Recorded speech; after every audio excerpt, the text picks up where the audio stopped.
Hey there, welcome back to Appstore Hacker. In today's video, I'll guide you through creating an Apple ID without requiring an email address or any credit or debit card information. This method works seamlessly across all iOS devices. So, let's dive right in. As we proceed, it's crucial to input the correct birth date. If you're under 18, you may need your parents' Apple ID for additional verification. To ensure a seamless Apple ID creation process, select a birth year that reflects an age above 18, similar to what I'm doing here.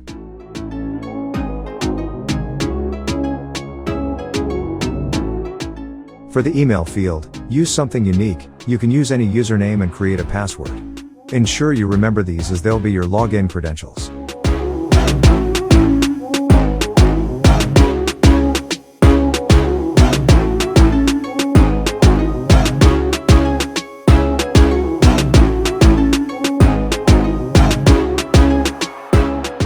Apple will now ask for a phone number for verification. Input your number, and you'll receive a verification code.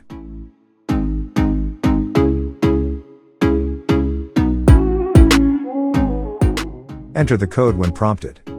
Almost there. Agree to the terms and conditions, and your new Apple ID is almost ready. And there you have it, folks. You've successfully created a new Apple ID hassle-free, allowing you to download apps from the App Store or utilize iCloud for backups. Upon successful creation, your Apple ID will activate iCloud automatically, including the Find My Phone option. If you prefer not to use these settings, you can easily turn them off in your device settings later. Now, let's set up your Apple ID to download apps from the App Store. It's a straightforward process. Head over to the App Store and try installing any free application.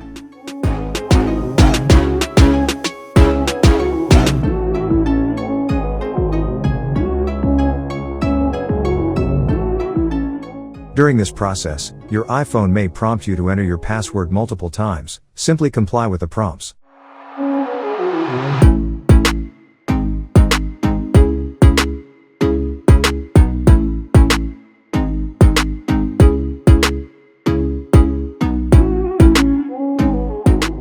As for the billing address, since we're not using a credit card, feel free to input any address.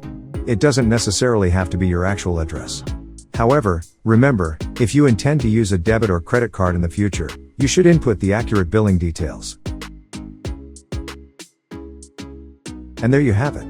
That's all it takes to set up your Apple ID for downloading apps from the App Store. You're all set to explore the vast array of apps available for your device.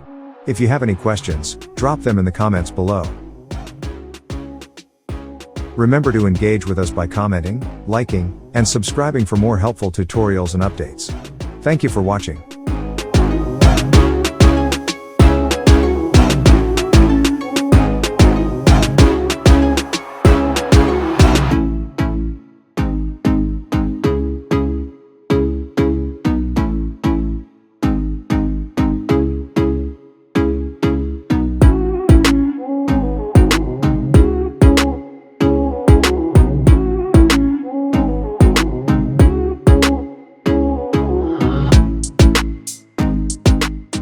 Remember to store all the details you enter, your password, email, security questions, and birth date, in a secure place. This information will be crucial in case you need to recover your Apple ID if it ever gets locked. If you found this tutorial helpful, don't forget to give it a thumbs up and share it with your friends. Remember to subscribe to Appstore Hacker for more tutorials, reviews, and updates. Thanks for watching, and I'll catch you in the next one.